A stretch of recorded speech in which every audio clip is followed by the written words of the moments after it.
જય ભારત.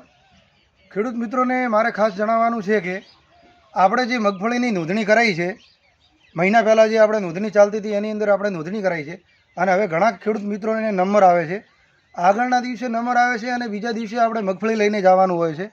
એની અંદર મગફળી તોલ્યા પછી જે આપણે જે કેન્દ્રો નક્કી કરેલા છે, જે ડીસાની અંદર 9 કેન્દ્રો, એની અંદર શું કરવામાં આવે છે કે ખેડૂતની મગફળી તોલ્યા પછી એના પાસેથી ભાડાના ભાઈ મજૂરીના બોને 15 રૂપિયા માગવામાં આવે છે પર બોરીએ.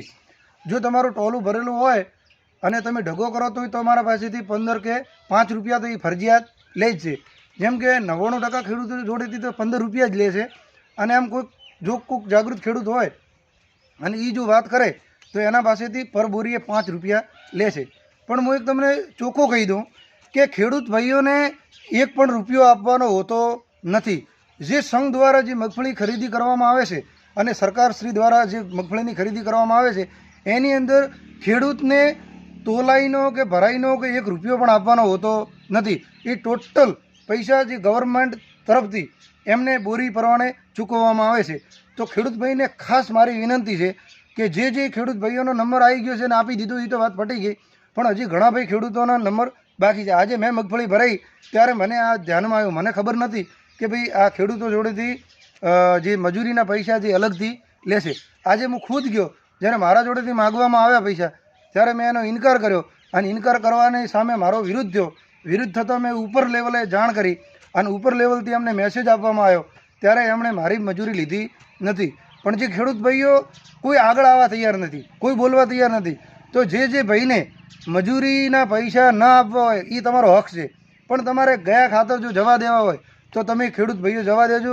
બાકી કોઈ પણ ખેડૂતને પૈસા આપવાના હોતા નથી.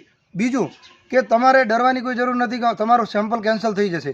100 ગ્રામ મગફળીની અંદર તમારા 70 ગ્રામ તો દાણા સારા નીકળે, એમાં કોઈ મીન મેક નથી. તો તમે શું કામ ડરો છો? કોઈની ડરવાની જરૂર નથી. અને તો છતાં તમે વિરોધ કરો અને વિરોધ કરવા છતાં પણ તમારા જોડેથી જો મજૂરી લેવામાં આવે તો તમારે અમારો કોન્ટેક કરવાનો. અમારો નંબર લખી લો 9925514346. ભારતીય કિસાન સંઘ પ્રચાર પ્રમુખની જવાબદારી મારી છે.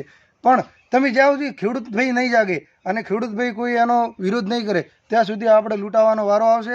આગળ ખેડૂત ભાઈઓ આપણે લૂંટાણા છો અને વરે લૂંટાવાનું. આ મગફળીની કેન્દ્રની અંદર 1 મહિનો મગફળી લેટ તોલી એની અંદર સરકારનું શું ગયું?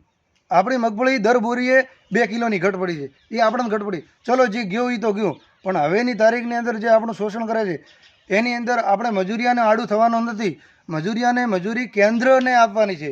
આ મજૂરિયા જોડે જતી નથી. કેન્દ્રવાળા જે કેન્દ્ર લઈને બેઠા છે, જે દુકાનો, એ દુકાનોવાળાના પેટમાં જાય છે આ પૈસા. સરકાર દ્વારા અલગ લે છે, ખેડૂત દ્વારા અલગ લે છે અને એમને જે મજૂરી આપવાની આવે છે એ સરકાર આપે છે. પણ એમને શું કરવું છે? સરકાર જોડેથી લેવું છે અને ખેડૂત જોડેથી લેવું છે.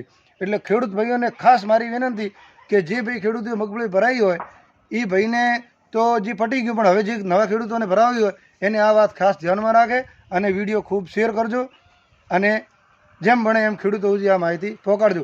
મીડિયા કોઈ આગળ આવવા તૈયાર નથી, કારણ કે મીડિયાની સામે કોઈની બોલવાની તાકાત નથી. ખેડૂત બિચારો ડરે છે, એને એવું લાગે છે કે મારી મગફળી કેન્સલ કરી નાખશે તો, મારી બોરી નહીં લે તો, એના લીધે ખેડૂત આગળ આવતો નથી.